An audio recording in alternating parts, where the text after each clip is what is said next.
میرا نام ماہنور ساجد ہے اور میں آپ سب کو ویلنس ٹاک سیریز میں خوش آمدید کہتی ہوں۔ جب ہم پبلک ہیلتھ اور نیوٹریشن کی بات کرتے ہیں تو ہمارے ذہن میں سب سے پہلے ہماری انڈیویجول چوائسیز آتی ہیں، جیسا کہ ہمیں کیا کھانا ہے، کیا ہماری جو ڈائٹ ہے وہ بیلنسڈ ہے، ہیلدی ہے، اور کیا ہم ایکٹیو ہیں، کیا ہم اپنی ڈیلی لائف سٹائل میں ایکسرسائز کرتے ہیں۔ لیکن آج اس کے علاوہ ہم ایک بگر پکچر کے اوپر بات کریں گے، وہ ہے نیوٹریشن اور فوڈ پالیسی لٹریسی۔ کیا ہمارے ہاں جب بچوں کو اپنی یونیورسٹیز میں پڑھایا جا رہا ہے تو کیا ہم لوگ فوڈ پالیسیز کے بارے میں انفارم کر رہے ہیں؟ کیا وہ اسٹوڈنٹس جو کہ پبلک ہیلتھ یا نیوٹریشن کے اسٹوڈنٹس ہیں، یا وہ ایگریکلچر سائنسز پڑھ رہے ہیں، یا کوئی بھی فوڈ سسٹم ریلیٹڈ پڑھائی کے بعد جب وہ یونیورسٹی سے باہر آتے ہیں تو کیا وہ پالیسیز کے بارے میں انفارمڈ ہوتے ہیں؟ کیا ان کو اس کے اوپر کس حد تک گرپ ہوتی ہے، ان کی اس کے اوپر کیا لٹریسی ہوتی ہے؟ تو آئیے آغاز کرتے ہیں، اور آج اس موضوع پہ بات کرنے کے لیے ہمارے ساتھ موجود ہیں غفران سعید، جو کہ ایسوسیٹ پروفیسر ہے from university of Karachi. Welcome to the show sir. کیونکہ آج ہم لوگ public policies specifically public health اور نیوٹریشن کے ڈائنامکس میں بات کر رہے ہیں، تو سر ہم آپ سے یہ جانیں گے کہ فوڈ پالیسی لٹریسی کی کیا امپورٹنس ہے پبلک ہیلتھ میں؟ دیکھیں، آپ جب فوڈ پالیسی اور لٹریسی کے حوالے سے بات کرتے ہیں تو انٹرنیشنلی جتنی بھی جو ہے وہ پالیسیز تیار کی جاتی ہیں، جتنے سٹینڈرڈز بنائے جاتے ہیں، ان کی لوکل امپلیمنٹیشن اسی صورت میں ممکن ہے جب آپ اس کو لوکلی امپلیمنٹ کرنے کے قابل ہوں۔ اب اس لٹریسی کی ظاہر سی بات ہے کہ ڈفرینٹ اسٹیپس ہو سکتے ہیں، اسٹیجز ہو سکتی ہیں۔ مثال کے طور پہ اگر ہم بات کرتے ہیں WHO کی گائیڈ لائنز کی، ہم کوڈیکس ایلیمنٹیریس کے اسٹینڈرڈس کی بات کرتے ہیں، ISO اسٹینڈرڈس کی بات کرتے ہیں، تو لٹریسی کے اندر جب تک اس کو شامل نہیں کریں گے، جب تک لوگوں کو معلوم نہیں ہوگا، عوام کو معلوم نہیں ہوگا، اسپیشلی جو ہمارے انسٹیٹیوشنز ہیں، ایکیڈمیشنز ہیں، اگر وہ اس چیز کو نہیں جانیں گے تو اس کے لیے آپ اندازہ لگا سکتے ہیں کتنی پرابلمس ہو سکتی ہیں۔ میں آپ کو ایک دو چیزوں سے اس کی وضاحت کروں گا۔ مثال کے طور پہ اگر ہم بات کرتے ہیں پبلک پالیسی کے حوالے سے فوڈ ہیلتھ کی، کہ کون سی چیزیں ہمیں استعمال کرنی اور کون سی چیزیں نہیں کرنی ہیں، تو اس میں واضح طور پہ دیکھیں جو گائیڈ لائنز موجود ہیں کہ فار ایگزامپل جو چیزیں اس وقت پوری دنیا میں خرابی کا باعث بن رہی ہے، 4 چیزوں کے حوالے سے WHO کی پالیسی بڑی کلیئر ہے۔ اس میں فیٹ ہے، سیچوریٹڈ فیٹ ہے، ITFA ہے، اسی طرح سے شوگر ہے اور سالٹ ہے۔ یہ 4 چیزیں جب پرابلم کریٹ کرتی ہیں تو ان کی لمٹس مقرر کی گئی ہیں۔ اب جب تک ان لٹریسی کو ہم اپنے جو ہے وہ اس کا پارٹ نہیں بنائیں گے، کیوریکولم کا اویئرنیس کا پارٹ نہیں بنائیں گے، اور ہر سطح کے اوپر، یعنی صرف اور صرف ہم اسٹوڈنٹس کی بات نہیں کر رہے، اس میں اکیڈمیا کے علاوہ جو ہے وہ انڈسٹری بھی ایک اسٹیک ہولڈر موجود ہے، اس کے اندر جو ہے گورنمنٹ بھی ایک اسٹیک ہولڈر موجود ہے، اسی طرح سے وہ تمام ادارے جو قانون سازی کر رہے ہوتے ہیں، جیسے مثال کے طور پہ PSQCA ہے یا فوڈ اتھارٹیز ہیں، these are all part of that. تو اس لحاظ سے اس فوڈ ہیلتھ پالیسی کا لٹریسی کا پارٹ بننا، یا لٹریسی کے حساب سے اگر ہم دیکھیں تو انتہائی ضروری ہے، کیونکہ یہیں سے وہ چیز ہے جو اکیڈمیا سے نکل کے اور سب تک پہنچ رہی ہوتی ہے۔ بالکل ٹھیک ہے غفران صاحب، ہم آپ سے یہ جانیں گے کہ ہمارا ابھی کا جو کرنٹ کریکولم ہے، کیا وہ ایک انف ہے؟ کیا وہ ایک حد تک اچھی توجہ دلا رہا ہے ٹورڈز پالیسیز جو بھی پاکستان کی فوڈ پالیسیز ہیں، فوڈ سسٹمز ہیں اس میں؟ میں آپ کی بات سے شاید پارشلی ایگریڈ ہوں۔ ریزن اس کی یہ ہے کہ دیکھیں، اگر ہم فوڈ کے حوالے سے بات کریں تو شاید فوڈ سائنس کا کریکولم بھی ان تمام چیزوں کو فلی کیٹر نہیں کرتا، حالانکہ اس کا پورا ایک اویئرنیس کا ایک پورا سسٹم ہونا چاہیے جو فرام انیشیل کلاسز، یعنی اگر ہم کریکولم کی بات کریں، not on the under grade اور پوسٹ گریجویٹ لیول، اگر ہم بات کرتے ہیں بچوں سے، یعنی کہ کلاس 1 سے یا KG سے، تو اس وقت ہی ہمیں اسٹوڈنٹس کو اس بات کی سمجھ دینی چاہیے ہے، اسپیشلی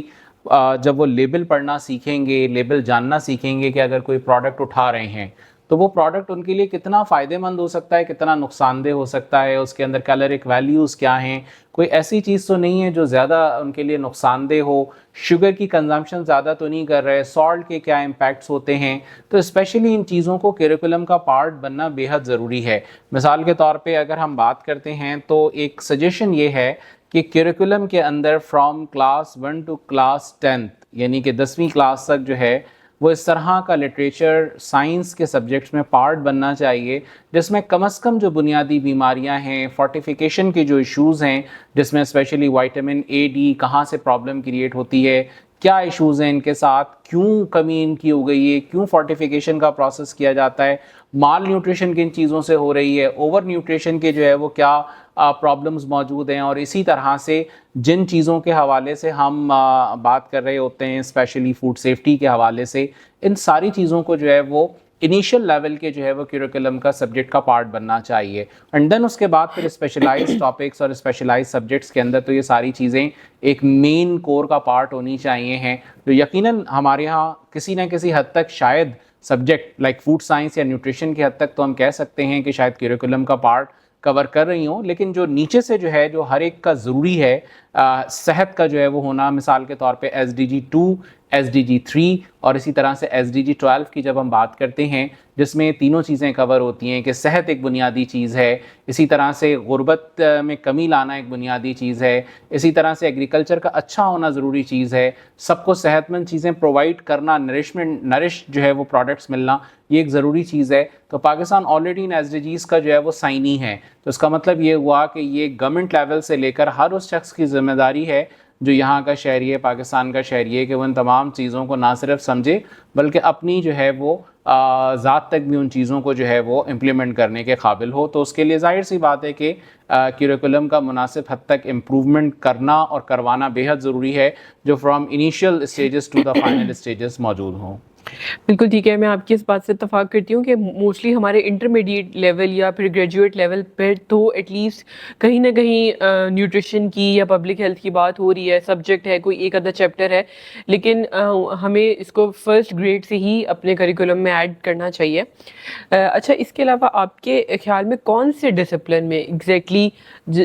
ہمیں پبلک پالیسیز کی بیسیکلی ایک کون سے ڈسپلن میں ہمیں اس کا ایک میجر آپ کہہ لیں, سیمسٹر کہہ لیں, یا پراپر ایک ایجوکیشن ڈالنی چاہیے؟ بیکاز جب ہم یہ دیکھتے ہیں کہ اسپیسیفکلی وہ ڈسپلنس جب وہ والے گریجویٹس جو جب باہر نکلیں اور وہ اس طرح کے ہم اداروں میں کام کریں جہاں پہ آپ مزید فوڈ پالیسیز کو پش دے سکتے ہو, تو وہ ان کے لیے بھی فائدہ مند ہو اور ڈیفینیٹلی جو ادارے ہیں ان کے لیے بھی فائدہ مند ثابت ہو. دیکھیں بہت سارے سبجیکٹس ایسے ہیں جس میں پالیسی جو ہے اس کا نام تو لیا جاتا ہے, لیکن پالیسی باقاعدہ ایک سمجھ لیں ایک پورا سبجیکٹ ہے, ایک سائنس ہے کہ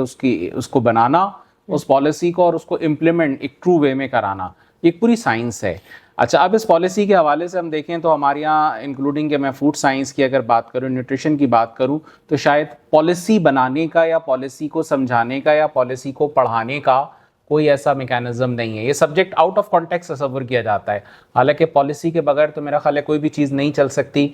سوائے اس کے کہ چند پالیسی کے کچھ اسپیسیفک سبجیکٹس ہیں یا اسپیسیفک ڈپارٹمنٹس ہیں جہاں پہ پبلک پالیسی کو جو ہے وہ پڑھایا سمجھایا جاتا ہے. جبکہ اگر ہم فوڈ ہیلتھ پالیسی کی بات کریں تو ہیلتھ کے جتنے سبجیکٹس ہیں ان سب میں پالیسی ایک بیسک سبجیکٹ کے طور پہ کور کرنا چاہیے, تاکہ یہاں سے نکلنے والے جو گریجویٹس ہوں کم از کم وہ پالیسی کے اندر اپنا وہ پارٹ پلے کر سکیں, جس کی بے حد اور اشد ضرورت ہے پاکستان جیسے کنٹری کے اندر, جہاں پالیسیز جو ہیں وہ عام طور پہ ہم یہ سمجھتے ہیں کہ شاید اڈاپٹ کی جاتی ہیں, حالانکہ پالیسی جو ہے وہ گراس روٹ لیول کے اوپر بنتی ہے, گراس روٹ لیول پہ تیار ہوتی ہے اور وہاں کے اسپیسیفک ڈائنامکس کو دیکھتے ہوئے بنتی ہے. میں اس کی ایگزامپل دوں گا, مثال کے طور پہ ایک اگر آپ اربن اور رورل کی بات کریں تو ہو سکتا ہے کہ رورل کے اندر جس قسم کے مال نیوٹریشن کے پرابلم ہوں اربن کے اندر نہ ہو, یا اسی طرح سے اربن کے اندر مثال کے طور پہ اوبیسٹی کا ایشو ہے اور کوئی رورل ایریا اٹھائیں تو وہاں پہ ہو سکتا ہے کہ آپ کو جو ایشو مل رہا ہو شاید وہ نیوٹریشنل ویلیو تو کور کر رہا ہو, لیکن وہاں پہ جو ہے وہ مال نیوٹریشن کا ایشو جو ہے وہ نظر آ رہا ہو, لائک وائٹامن کی کمی ہے, آیوڈین کی کمی ہے, تو اس صورت میں آپ دونوں کو فرام سنگل یارڈ اسٹک کور نہیں کر سکتے. تو لوکل پالیسی کے حساب سے ان چیزوں کو لوکل ڈائنامکس پہ دیکھتے ہوئے بات کی جائے تو یقیناً دو الگ الگ جگہوں کی الگ الگ پالیسی بننا بے حد ضروری ہوتی ہے. تو اس کے لیے ہمیں اس طرح کے جو ہے وہ اسکلڈ لوگ چاہیے ہیں جو ان پالیسیز کو نہ صرف مرتب کر سکیں بلکہ ان کو پریکٹیکلی امپلیمنٹ کرانے کے بھی قابل ہوں. بالکل ٹھیک. اب ہم اگر اس بارے میں جاننا چاہوں گی میں کہ جہاں سے گریجویٹس بھی اور پوسٹ گریجویٹس بھی جو یونیورسٹیز میں سے نکل رہے ہیں, اسپیسیفکلی اگر وہ کوئی ڈسپلن ایسا ہے فوڈ پالیسی ریلیٹڈ ان کے پارٹ رہ چکا ہے, وہ والی اسپیسیفک ادارے جو وہ والی یونیورسٹیز فوڈ ریگولیشنس میں کیا رول پلے کر سکتی ہیں؟ دیکھیں فوڈ ریگولیشنس کا جو رول ہے اگر اس کو دیکھا جائے تو انیشلی جب کوئی ریگولیشن تیار ہوتا ہے تو اس کے پیچھے کوئی نہ کوئی ایک اسپیسیفک ریزن ہوتی ہے. مثال کے طور پہ اگر ہم آئی ٹی ایف اے کی پالیسی کے حوالے سے بات کریں تو اب آئی ٹی ایف اے ایک انٹرنیشنل ایشو ہے. لوگ اس سے ایکولی جو ہے وہ ہرٹ ہو رہے ہیں, چاہے کوئی افریقہ کا رہنے والا ہو, امریکہ کا رہنے والا ہو, یا وہ کسی اور مسلم کنٹری کا رہنے والا ہو, یا پاکستان کا رہنے والا ہو. نقصان سب کے لیے وہی ہے, اس میں کوئی ڈسکریمنیشن نہیں ہے کہ اگر کوئی پاکستان کا ہوا تو اس کو کوئی امپیکٹ نہیں ہوگا. لیکن ان پالیسیز کو according to the current food habits کے حساب سے چینج کرنا یا امپلیمنٹ کروانے کا طریقہ کار مختلف ہو سکتا ہے. مثال کے طور پہ ہمارے یہاں جس قسم کے کھانے کھائے جاتے ہیں اس میں ویسے کھانے ہو سکتا ہے افریقہ میں نہ کھائے جاتے ہوں, امریکہ میں نہ کھائے جاتے ہوں. تو یقینی طور پہ یہاں کے فوڈس کو دیکھتے ہوئے جو پالیسی بنائی جائے گی, جو ریگولیٹری فریم ورک بنے گا, اس کی امپلیمنٹیشن کو انٹرنیشنل امپلیمنٹیشنز کے ساتھ مرج کرانا, یا ان کے امپلیمنٹیشنز کے ان پوائنٹس کو جو سملر ہوں ان کو سامنے رکھتے ہوئے لوکل لینگویج کے حساب سے اس کو ٹرانسلیٹ کرنے کا کام یقیناً یہیں کے لوگوں کا ہے, اور اکیڈمیا کا ہے, اور ان اکیڈمیشنز کا ہے, یا ان ایکسپرٹس کا ہے جو اس فیلڈ کے اندر جو ہے وہ کام کر رہے ہیں. تو اس لحاظ سے لوکل کی اہمیت تو ظاہر سی بات ہے ان پریکٹیکل چیزوں کو کروانے میں بہت زیادہ بڑھ جاتی ہے, تاکہ اس کام کو اسی انداز میں کیا جا سکے جس طرح کا وہ ریکوائرڈ ہے. تھینک یو سو مچ غفران صاحب. میں امید کرتی ہوں کہ ہماری یہ آواز اسپیسیفکلی میں چاہوں گی کہ وہاں تک ضرور پہنچے جو کہ کریکولم ڈیزائن کر رہے ہوتے ہیں, یا پھر جو یونیورسٹیز میں یا اکیڈیمیا میں ایک بہت بڑا اہم کردار ادا کر رہے ہیں. مزید ہم لوگ فوڈ پالیسیز اور ویلنس کے ٹاپکس پہ مزید بات کریں گے.